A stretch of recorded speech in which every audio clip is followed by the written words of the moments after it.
أما بعد فقد قال الله تبارك وتعالى في القرآن الكريم فأعوذ بالله من الشيطان الرجيم بسم الله الرحمن الرحيم إذ جاءوكم من فوقكم ومن أسفل منكم وإذ زاغت الأبصار وبلغت القلوب الحناجر وتظنون بالله الظنونا صدق الله العظيم.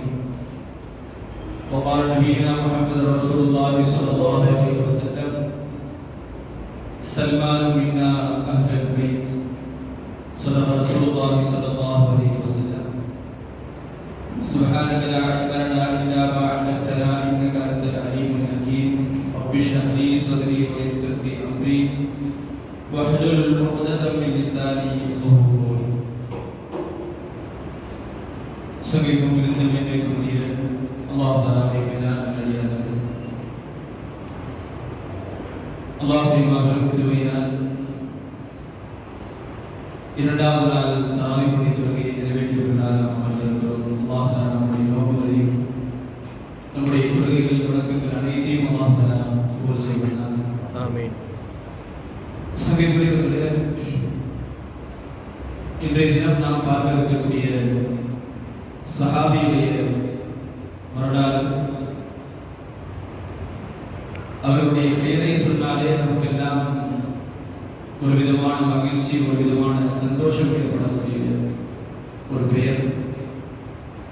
ஹஜ்ரத் சையதுனா சல்மானுல் ஃபாரிஸி ரலியல்லாஹு தஆலா.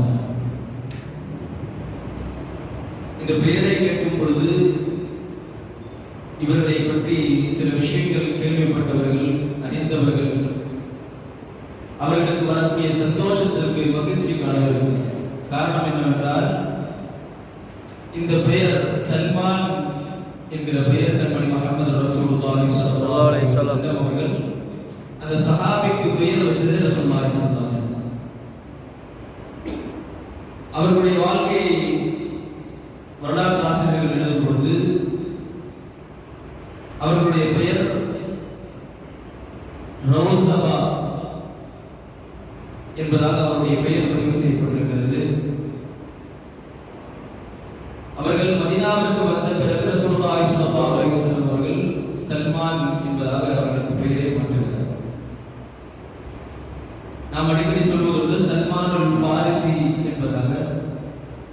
ஃபாரிஸிகளுடைய முதல் முஸ்லிம் ஹஜ்ரத் சையதுனா சல்மானுல் ஃபாரிஸி ரலியல்லாஹு தஆலா.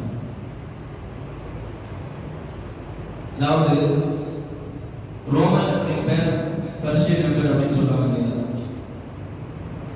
ரோம பேரரசு, பாரசீக பேரரசுன்னு சொல்றாங்க.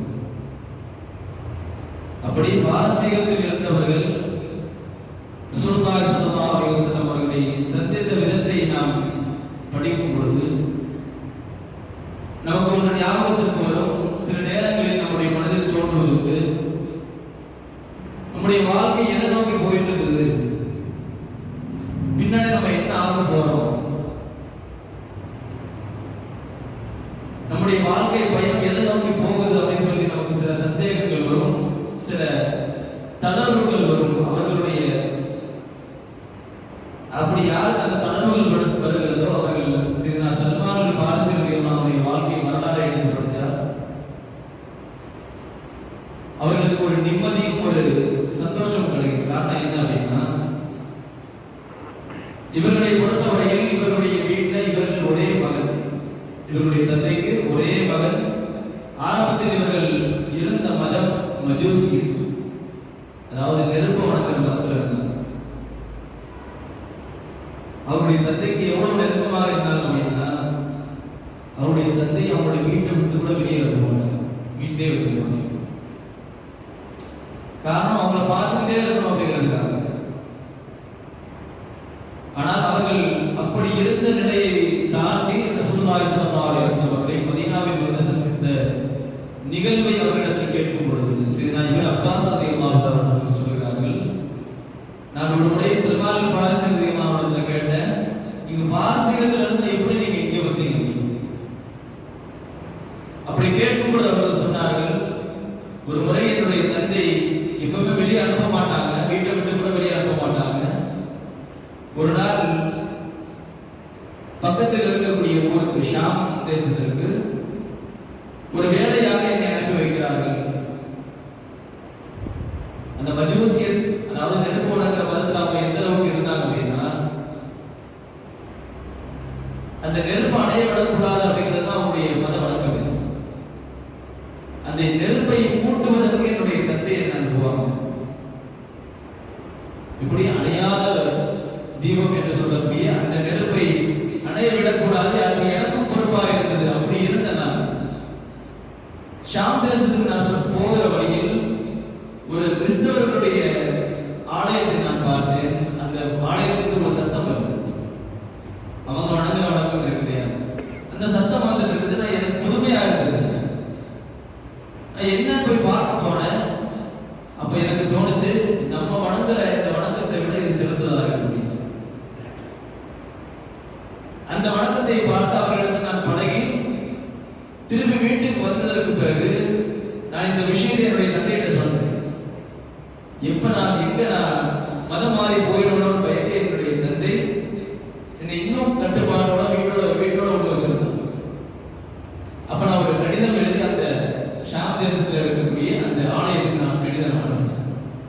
உங்க ஊருக்கு யாராச்சும் வந்தாங்கன்னா செய்தி அனுப்புங்க, நான் இந்த இடத்துல இருக்க என்ன வந்து கூட்டிட்டு போக சொல்லுங்க. வாதில் குரா அப்படிங்கிற ஊர் பக்கத்துல இருந்த ஒரு யஹூதி, அந்த யஹூதியுடைய தோட்டத்தை நான் வேலை பார்த்துருக்கேன்.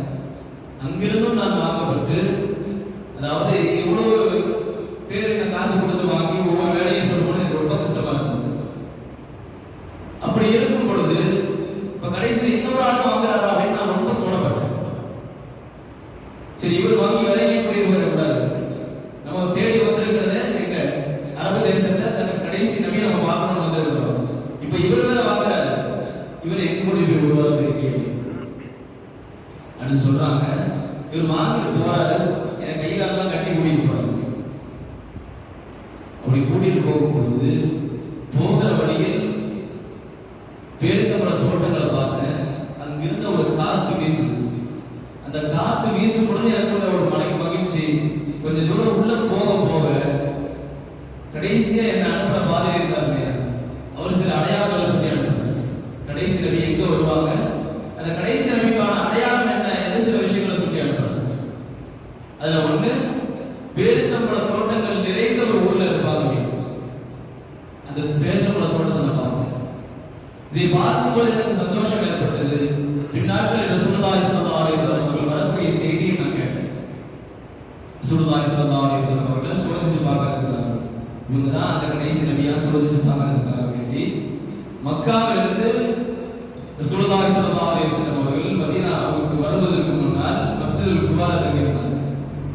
அந்த மஸ்ஜிதுல் குபாவில் இவர்களை சோதிப்பதற்காக வேண்டிய நான் போனேன். என்ன, நான் வேலை செஞ்சிருந்த தோட்டத்தில் சில பேரிச்சம்பழங்களை எடுத்துட்டு போனேன். இந்த ஃபாதரி சொல்லியிருந்தார், ரெண்டு அடையாளம் சொல்லியிருந்தார். ஒன்று, அவங்க சதகாவை சாப்பிடுவாங்க. இரண்டாவது, அவங்க ஹதியாக அன்பளிப்பாக கொடுக்கக்கூடிய விஷயங்களை வாங்கிக்குவாங்க. அடுத்து சொன்னாங்க, அவங்களுடைய ரெண்டு தோல்புஜங்களுக்கு மத்தியில் நுபுவத்துடைய முத்திரை இருக்கும். இப்ப இது கேட்டனா இது சரியா இல்லையான்னு பார்க்கறதுக்காக வேண்டி சில பேரித்தம்பழங்களை கொண்டு மஸ்ஜிதுல் குபாவிற்கு அவர்களை சந்திப்பதற்காக போய் உங்களை பத்தி நான் கேள்விப்பட்டிருக்கிறேன், நீங்க ரொம்ப நல்ல மனுஷன் சொல்றாங்க, இப்ப என்னுடைய இந்த சதகாவை நீங்க எடுத்துக்கிறீங்களா அப்படின்னு சொல்லி நான் சதகாவை நீட்டேன். சதகான்னு சொல்லி பேரித்தம்பழத்தை நீட்டேன். அப்போ அதை வாங்கிய ரசூலுல்லாஹி ஸல்லல்லாஹு அலைஹி வஸல்லம் தன்னுடைய சஹாபாக்களை கொடுத்து சாப்பிட சொல்லிட்டாங்க. சாப்பிட சொல்லிட்டு என்ன பார்த்துட்டு இருக்கிறாங்க, என்ன பார்த்து சிரிச்சுட்டு இருக்கிறாங்க. அந்த சிரிப்பு எனக்கு என்ன தோணுச்சு, ஒருவேளை இவங்களுக்கு எல்லாம் தெரிஞ்சு அதை பண்றாங்க அப்படின்னு. இப்ப சதகாவை சாப்பிடாதனால நான் நினைச்சிட்டு இருந்தேன், சரி ஃபர்ஸ்ட் சொன்ன அடையாளம் உண்மையாச்சு. அடுத்து சொல்றாங்க, இரண்டாவது அடையாளம் இன்னும் சில நாட்கள் கழிச்சு ரசூலுல்லாஹி ஸல்லல்லாஹு அலைஹி வஸல்லம் அவர்கள் மதீனாவுக்கு வந்த பிறகு நான் இன்னும் கொஞ்சம் சில பேரிச்சம்பழங்களை போய் நீட்டும் பொழுது சொல்லி கொடுத்தேன். அன்னைக்கு நான் கொண்டு வரும்போது நீங்க சாப்பிடல, நீங்க சதகாங்கிறதுனால சாப்பிடல போல தெரியுது, இது எனக்கு ஹதியாவாக கிடைச்சது, அதை நான் உங்களுக்கு கொடுக்குறேன் அப்படின்னு சொல்லி கொடுத்தேன். அப்போ ரசூலுல்லாஹி ஸல்லல்லாஹு அலைஹி